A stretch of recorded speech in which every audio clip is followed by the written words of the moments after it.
Yoshiki, just a moment ago, the gentleman, you said to him you want to make X-Japan a household name over here. As a journalist who always reviews music, it's very hard to find X-Japan releases here. Are you looking into ways that more people will get hands on your music in a part like the States? I mean, yeah, like even like in Japan. So we started like okay, so we play like really heavy song, and also there are songs like ballad, like very piano and vocal. So when we started touring in Japan, like before we even signed to some records, so people couldn't define our genre. So we are kind of like a black sheep of the family, like industry. So everybody hated us actually. So then every single record company was like, there's no way you can, you know, they say decide you should do either heavy music or ballad or soft music. I said, I love both. I have a classical music background, I play drums really hard too. So we had a really hard time. But I said, that was not even, we were not even signed. I said, I'm not playing Tokyo alone in 2 years. I'm going to sell 1 million copies. People were like, what are you talking about? But I think I did it in 18 months. So, yeah, we said pretty big goal. But I was confident for somehow. So I know it's not easy to like the band from Asia to go into the Western market. But I will always think like nothing's impossible. Then you have to really, how do you say? Well, we have again like a lot of ups and downs.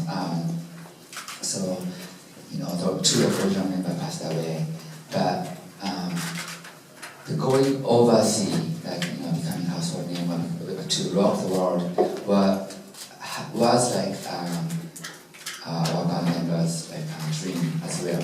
So we kept our dream alive. So again, it's not easy. I know that. I've been living in Los Angeles more than 15 years, so but I'm pretty much determined, so I'm gonna make it happen. My name is Frances Berkel from Lenny's Timber. Do you find that your international fans appreciate different aspects of your music as opposed to your Japanese fans? And are you planning on catering to that more in your concerts in the United States and your international releases? Well, yeah, again, exactly. That was my classical tour. The past few months, I just went to 10 countries, Europe, Southeast Asia, America too, I think 3 times.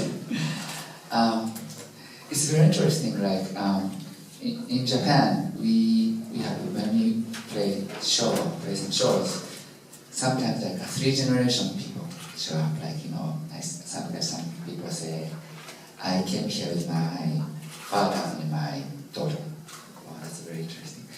But when I go overseas, I see a lot of younger generation people, which is amazing, you know. So when we broke up, like my band broke up, like actually 1998 or so.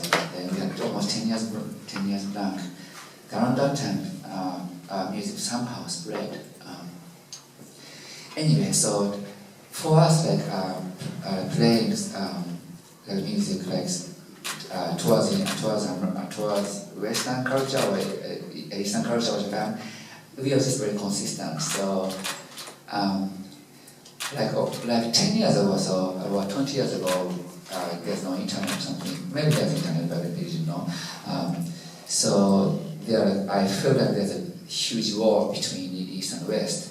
But these days, it's like the world is getting smaller and smaller. So what we want to do, or what we'll be doing, is going to be pretty much the same, even, you know, towards Japanese audience and towards American audience. We're going to start wrapping it up. Is there a last question? Does anyone have a last question? I would quickly ask for the younger generation that's just now tuning into you. You created an entire genre of music and you kept that going for decades. Who were some of your inspirations in the 80s and 90s, and who today is maybe somebody that can carry on your legacy with you? Yes, my inspiration, biggest inspiration is my fans. Yeah, my fans. Because like during those 10 years, our band didn't exist. Our fan kept supporting us. Pretty much every single day, I get fan letters, messages through social network. Yoshiki, you can keep going, or you can create like Japan again, or like just your music helped me, or blah blah blah. So I was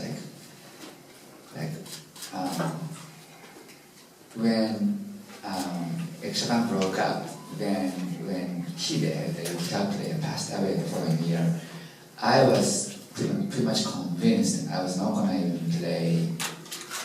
I was not gonna be on stage anymore. I was thinking. I didn't want to give up music because music was all I had. So I was kind of trying to become just a composer. But 2 years later, I was asked to compose the Emperor's Song. Then also I was asked to perform. So I performed piano concerto at the Emperor's Palace. So then again, other fans showed up. Then I heard their screaming voice and everything, like maybe stage is the place I should be. So, yes, my inspiration. Well, thank you very much for coming. We really appreciate the last minute